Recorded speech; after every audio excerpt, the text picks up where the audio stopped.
बाजार में निवेश की सटीक सलाह के साथ पेश है आपका पसंदीदा शो प्रॉपर्टी इंडिया।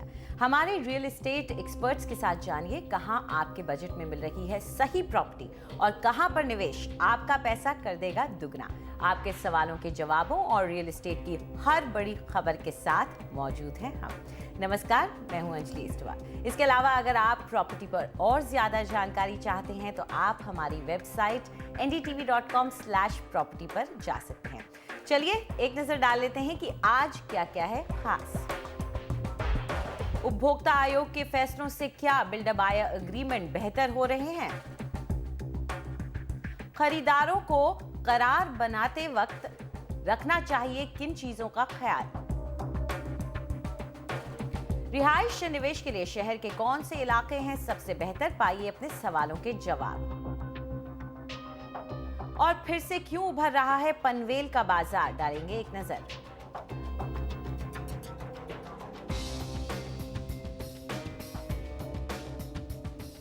मकान खरीदने वालों की शिकायत होती है कि बिल्डर और खरीदार के बीच किया गया करार अक्सर एक तरफा होता है, जिसमें बायर के हितों का ख्याल नहीं रखा जाता।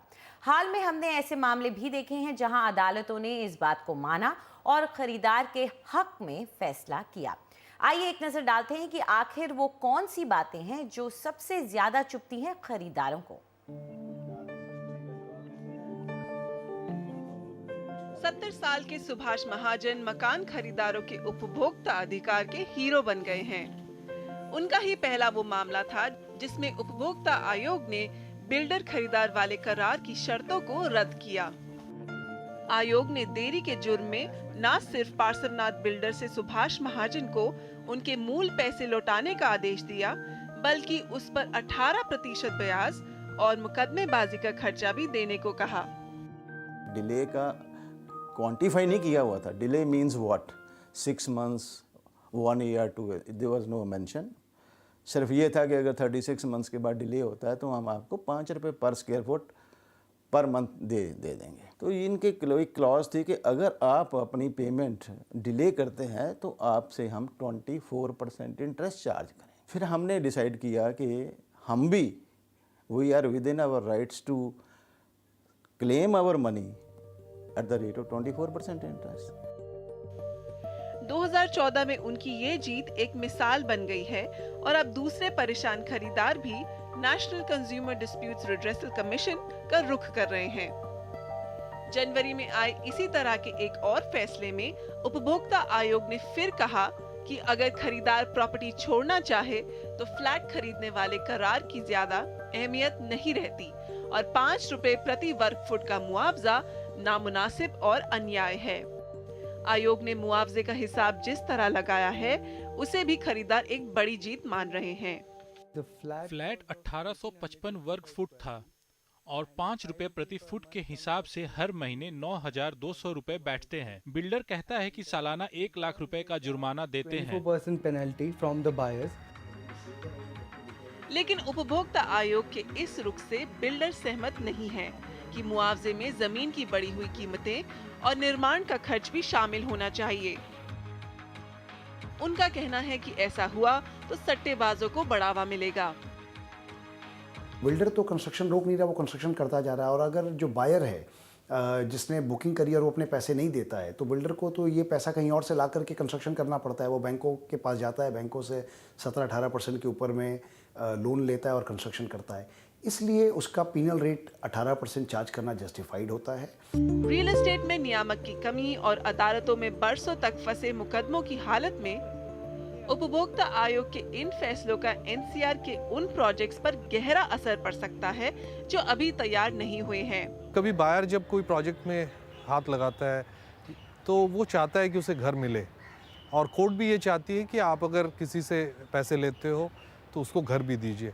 इतनी देर ना कर दीजिए कि उसकी उसमें इंटरेस्ट ही चला जाए। तो आई थिंक ये एक डिटरेंट की तरह काम करना चाहिए। जरूरत एक ऐसा आदर्श बिल्डर खरीदार करार बनाने की भी है जिसमें उचित शर्तें हों। लेकिन कुछ लोगों का अंदेशा है कि कहीं बिल्डर आपस में मिलकर मनमानी ना करने लगे।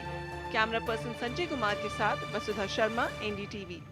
और इस पूरे मुद्दे पर चर्चा करने के लिए हमारे साथ मौजूद हैं सिद्धार्थ मिश्रा, जो कि head of marketing and sales हैं Homestead Infrastructure Developers Private Limited के, और सिद्धार्थ यादव, जो कि एडवोकेट हैं सुप्रीम कोर्ट के। आप दोनों का बहुत बहुत शुक्रिया हमारे साथ जुड़ने के लिए। मिश्रा साहब, पहले आपसे शुरुआत करना चाहेंगे। सीधा सिंपल सादा सा सवाल आपसे पूछना चाहती हूँ कि जो बिल्डर बायर एग्रीमेंट बनता है, क्या आपके नज़रिए में, इंडस्ट्री के नज़रिए में ये वाजिब है? ऐसा है, ये बिल्डर बायर एग्रीमेंट कंज्यूमर खुद साइन करता है बिल्डर के साथ, उनके साथ एनफोर्स नहीं किया जाता है। कई केसेस में ये देखा गया है कि इन्वेस्टर्स अच्छे मार्केट सिनेरियोज में एग्जिट ले लेते हैं और उनको ये छोटे एस्केलेशंस, कॉस्ट एस्केलेशन से उतना फ़र्क नहीं पड़ता है। बट चूँकि करंट मार्केट सिनेरियोज टाइट हैं, इसमें ये देखा जा रहा है कि कई लोग जो है बिल्डर्स के अगेंस्ट ऐसी रीजंस उठा रहे हैं इन डिलेस का और इन कॉस्ट का। तो इसमें ज़रूरी है ये समझना कि इंटेंट क्या है एक्चुअली। इन डिलेस की वजह से बिल्डर्स को, चूँकि इन्वेस्टर्स टाइमली पैसा नहीं देते हैं, इनको खुद, हम लोग को खुद जो है कॉस्ट ऑफ बोरोइंग काफ़ी हाई रहती है इन केसेस में। ऑल्सो कई वजह होती हैं जिनकी वजह से डिले इनएडवर्टेंट होता है। इसमें जो है परमिशंस, जो कि मल्टीपल एजेंसीज से परमिशन चाहिए होती है, तो इन परमिशंस के डिलेस की वजह से भी जो है डिलेज हम देखते हैं। तो ये चीज़ें बहुत ज़रूरी हैं समझना कि ये इन्वेस्टर और एंड यूज़र के बीच में कौन कितना अफेक्ट हो रहा है। यहाँ मुझे ये लगता है कि चलिए, आपने कहा कि किसी के साथ ज़बरदस्ती नहीं की गई, इन्फोर्स नहीं किया गया, लेकिन मिस्टर यादव, आप क्या मानते हैं? फोर्स नहीं किया गया, ज़बरदस्ती साइन नहीं कराया गया, लेकिन क्या साइन करने वाले के पास कोई चॉइस थी? क्या कोई और रास्ता था? आप बिल्कुल ठीक कह रही हैं। देखिए, जब मिश्रा जी जैसे कहते हैं कि फोर्स नहीं किया गया, तो वो दोनों तरफा है। उसमें ये भी लिखा है कि बिल्डर खुद कहता है अपनी मर्जी से कि मैं 3 साल में आपको ये बिल्डिंग तैयार करके फ्लैट दे दूंगा। जो इंसान अपने घर पे एक छत चाहता है कि मैं रहूं, और उसको 3 साल, 4 साल, 5 साल, कई केसों में तो 8-8 साल तक इंतज़ार करना पड़ता है। लोग अपने रिटायरमेंट के बारे में सोचते हैं, लोग सोचते हैं कि हम अपने बच्चों के स्कूल की एजुकेशन के लिए एक घर ले लें, उसके बाद उनको वो घर नहीं मिलता, वो किराए पे रहते हैं, वो किराया भी देना पड़ता है, ऊपर से जो बैंक का लोन लिया होता है उसकी किस्त भी देनी पड़ती है, उस पर एक और ब्याज लगता है। तो एक एंड यूज़र है जो कि अपने लिए मकान लेना चाहता है, वो तो कहीं का नहीं बचा बेचारा। तो उसके लिए ये बिल्डर का कहना कि सिर्फ 2 तरफा नहीं है, एक ही तरफा लगाएगा या फिर अपनी तरफ मर्जी से लोग ले रहे हैं, ये बात से मैं सहमत नहीं। यहाँ आप मिस्टर मिश्रा, ये क्यों नहीं इस बात को सोचा जाता कि हम खरीदार से क्यों वसूलें? अगर आपको वो पैसे की दिक्कत आ रही है या वो प्रॉब्लम्स आ रही हैं, तो ये एक कहीं ना कहीं ये सरकार की जिम्मेदारी है या इकोनॉमी की प्रॉब्लम है? ये इसका बोझ खरीदार के सर पे क्यों आए? नहीं, बिल्डर एट लार्ज सरकार से भी लॉबी कर रहा है इन इश्यूज़ को लेकर, और इसमें कई इश्यूज़ हैं जो कि अपना वक्त लेते हैं, और इसमें कुछ इसका हिस्सा जो है बिल्डर एब्जॉर्ब करता है और कुछ द एंड कस्टमर भी एब्जॉर्ब करता है। ये जानना ज़रूरी है क्योंकि आज की तारीख में रेगुलेटरी बॉडीज़ इतनी इफ़ेक्टिव नहीं है इस इंडस्ट्री में। ये जानना ज़रूरी है कि इसमें ये डिलेज जो हैं कोई फंड डाइवर्जन ना क्रिएट कर रहे हो। अगर बिल्डर जेन्यून है तो वो अपने कस्टमर को हमेशा रिटेन करना चाहेगा, वो एक सुपरसीडिंग लेटर दे सकता है उसके ऊपर और ये कह सकता है कि इसके बियॉन्ड एक एस्केलेटेड कॉम्पनसेशन है। अगर ये कॉम्पनसेशन का इशू है, सिर्फ बिल्डर बायर एग्रीमेंट पे ज़्यादा कॉम्पनसेशन लिख देने अलोन से ये इशू नहीं रिजॉल्व हो जाता है। जैसे कि सिद्धार्थ जी भी यहाँ कह रहे हैं कि ये डिलेस देखे जाते हैं और उनकी वजह से एंड यूज़र को 2 तरफा कॉस्ट बेयर करनी पड़ती है। तो इसमें ज़रूरी है कि रेगुलेटरी बॉडीज़ ये देखें कि वो फैसिलिटेट करें बिल्डर्स को, एंड कस्टमर्स को, और एट द सेम टाइम ये पूरा रेगुलेटरी मैकेनिज्म क्रिएट करें ताकि जो है। सब बेनिफिट कर सकें इससे। यहाँ तो ऐसा लगता है कि सरकार ने आंखें मूंद रखी हैं इंडस्ट्री की तरफ भी और खरीदारों की तरफ भी। ना तो वो रेगुलेटरी बॉडी लाना चाहती हैं, ना ही वो ईज ऑफ बिजनेस करना चाहती हैं। तो ऐसे में मिस्टर यादव, आप क्या कहेंगे कि जब तक रेगुलेटरी बॉडी का रास्ता हमारे पास नहीं है, हम किसी रेगुलेटर के पास, नियामक के पास नहीं जा सकते हैं, तो क्या करें जब पानी सर से गुजर जाए? देखिए, इसमें दो चीज़ें हैं। एक कि रेगुलेटरी बॉडी जो काम करेगी वो बिल्कुल अलग होगा, फ़र्क होगा। वो ये देखेगी कि जो बिल्डर अपने एग्रीमेंट करता है, जिस पे दोनों पार्टी साइन करती हैं, उसका पूरी तरह से ऑनर हो रहा है, लोग देख रहे हैं कि दोनों तरफ उसको मान रही हैं। बिल्डर का भी अपना एक जिम्मेवारी है, और कई सारे ऐसे बिल्डर्स हैं, जो कि मैं ये नहीं कहता कि सारे ही बिल्डर्स खराब काम कर रहे हैं, बहुत सारे बिल्डर्स हैं जो अच्छा काम कर रहे हैं। देखिए, हाउसिंग प्रोजेक्ट्स जो इस देश में पिछले 10-15 साल में हमने देखे, ये इसी वजह से बढ़े हैं कि बिल्डर्स ने बहुत अच्छा काम किया है। पर देरी की वजह से जो लोगों को दिक्कतें आ रही हैं, वो बिल्डर को अपने ऊपर लेना पड़ेगा, क्योंकि अगर किसी बिजनेस में मुनाफा होता है तो घाटा भी होता है। तो अगर जब उन लोगों ने बहुत कमाया भी है तो उसमें अगर थोड़ा घाटा भी होता है तो ये सरकार के ऊपर नहीं डाल सकते, क्योंकि अपने मुनाफा में उन लोगों ने कोई सरकार की हिस्सेदारी नहीं बनाई। दूसरी बात यह है कि जब इनको आता है कि देने के, जैसे अभी हम लोगों ने रिसेंटली एक केस देखा है कि जिसमें ये लिखा गया था, हमारे नेशनल कंज्यूमर फोरम ने डिसीजन दिया है कि ये लिखा गया था कि बिल्डर की अगर देरी होगी तो वो 5 रुपए स्क्वायर फीट देगा, जबकि जब बिल्डर अगर कोई अपनी किस्त देने में देरी करता है या कोई अपनी डिफॉल्ट कर जाता है तो वो 18% ब्याज देगा। पहली बार ऐसा एक बहुत ही, मैं कहूँगा, ऐतिहासिक एक जजमेंट आया है जिसमें कहा गया है कि अगर बिल्डर 18% लेता है तो वो बिल्डर 18% भी देगा, जिसकी वजह से बिल्डर को अब आगे से अपना एग्रीमेंट और अपना कागजी कार्रवाई करने से पहले चौकन्ना होना पड़ेगा। मेरा सुझाव रहेगा कि वो जो हर बार कहते थे कि 3 साल बाद दे देंगे, तो ये ना लिखें, 3 को 5 करें, जैसे इंसान भी अगला अपनी प्लानिंग कर सके। वो अगर अपना घर चाहता है तो वो अपनी EMI भी उसी तरह लगा सके, वो अपना रिटायरमेंट प्लान कर सके, वो अपने बच्चों की स्कूलिंग भी प्लान कर सके, और किराए का घर पे भी उसी मुताबिक रहे और प्लानिंग। अगर ये नहीं होता है तो देखिए इसकी वजह से सब लोगों का घर और रहन सहन सब खराब हो जाता है।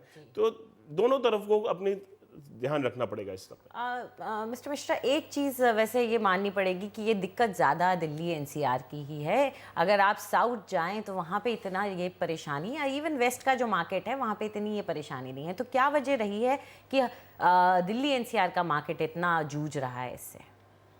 जैसा मैं कह रहा था शुरू में कि इसमें इंटेंट समझना बहुत ज़रूरी है। दिल्ली NCR में देखा गया है कि इन्वेस्टर्स मनी कंटिन्यूसली फ्लिप करते हैं, उसको चर्न करके एंड यूज़र इसमें प्रोजेक्ट में काफ़ी देर में आता है, जबकि साउथ में ये कल्चर दूसरा है। जो बाइंग होती है वो शुरू में ही एंड यूज़र की होती है। अब चूंकि ये इन्वेस्टर मनी फ्लिप कर रहा था और मार्केट कंडीशन स्लो हो गए, उसने खुद भी बिल्डर को जो है अपनी किस्तें देना बंद कर दिया है। इस केस में बिल्डर जो है उसे मार्केट से बोरो कर रहा है, उसमें कॉस्ट एस्केलेशंस आ रहे हैं।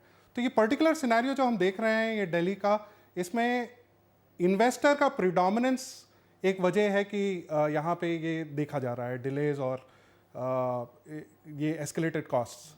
मिस्टर यादव, संक्षिप्त में आपसे जानना चाहेंगे, आपने जो बताया कि कॉम्पनसेशन जो मिलना चाहिए, पेनल्टी मिलनी चाहिए, उसको क्या कोई इंसान अब आगे जाकर के केस डालना चाहता है तो इस तरह इसको एक एग्जाम्पल बना के अपना आगे बढ़ सकता है? बिल्कुल, मैंने कहा ना, ये एक महत्वपूर्ण जजमेंट है। ये इस देश में बहुत जो इनोसेंट लोग हैं जो कि बिल्डर्स के सताए गए हैं, उनके लिए एक माइलस्टोन बन जाएगा, एक मौका है कि इसको इस्तेमाल किया जाए। और इस केस में प्लीज़ एक चीज़ की सावधानी बरतनी पड़ेगी। कोर्ट ने बड़ी सफाई से ये कहा है कि जो इंसान 7-8 साल से बैठा है अपने घर के इंतज़ार में, तो ये तो नहीं है कि वो कोई और इंतज़ाम नहीं करेगा और रहता रहेगा इसी इंतज़ार में कि बिल्डर कभी को घर देगा। पर उनको सिर्फ यही नहीं कि बिल्डर बाद में घर दे दे और कॉम्पनसेशन जो बहुत एग्रीमेंट में लिखा है, कोर्ट ने कहा है कि पैसा वापस भी मिल सकता है, जो कि इस केस में हुआ। और पैसे के मिलने के बाद साथ साथ इंटरेस्ट भी मिलेगा, ब्याज भी मिलेगा। उससे ये फायदा हुआ है, कोर्ट ने जो कहा है कि एक अपॉर्चुनिटी कॉस्ट लॉस्ट होती है। जो अगर मकान आप 2008 में लेते थे वो कीमतें आज 2015 में नहीं है, ये सब जानते हैं। हाँ। तो अगर आप 2015 में लेने जाएंगे तो उस मकान की कीमत क्या होगी? तो वो बीच का जो बकाया समय है कौन भरेगा? एक जो इंसान अपनी सैलरी से, तनख्वाह से EMI भरता है, वो तो इतना गैप नहीं भर पाएगा। तो कोर्ट ने एक ये बहुत सफाई से बात खोल के रखी है जिसका बहुत मेरे मुताबिक करोड़ों लोगों को फायदा होगा। जी बिल्कुल। तो जाहिर तौर पर गौर करने वाली बात यहाँ पर यह है कि इंडस्ट्री कि शायद इस वक्त माली हालत उतनी अच्छी नहीं है जिसकी चलते काफ़ी डिलेज हो रहे हैं, लेकिन बायर को भी अपना हक समझना होगा और आगे जब ये बिल्डर बायर एग्रीमेंट आपके सामने रखा जाता है उसे गौर से पढ़िए और कुछ भी साइन करने से पहले अच्छी तरह से सोच लीजिए। फिलहाल आप दोनों का शुक्रिया, आप हमारे स्टूडियो में आए और इस चर्चा का हिस्सा बने। तो चलिए हम आपको बताते हुए चलते हैं कि देश भर के टॉप डेवलपर्स और प्रोजेक्ट्स को पैरीवेयर NDTV प्रॉपर्टी अवार्ड्स में हम अगले हफ्ते सम्मानित करेंगे। कौन है बेहतरीन बिल्डर और प्रोजेक्ट्स, ये हम जानेंगे। आप देखते रहिएगा प्रॉपर्टी इंडिया। फिलहाल वक्त है एक छोटे से ब्रेक का, लेकिन उसके बाद प्रॉपर्टी खरीदने और बेचने की आपकी सारी उलझनें हम सुलझाएंगे, देंगे आपके सवालों के जवाब।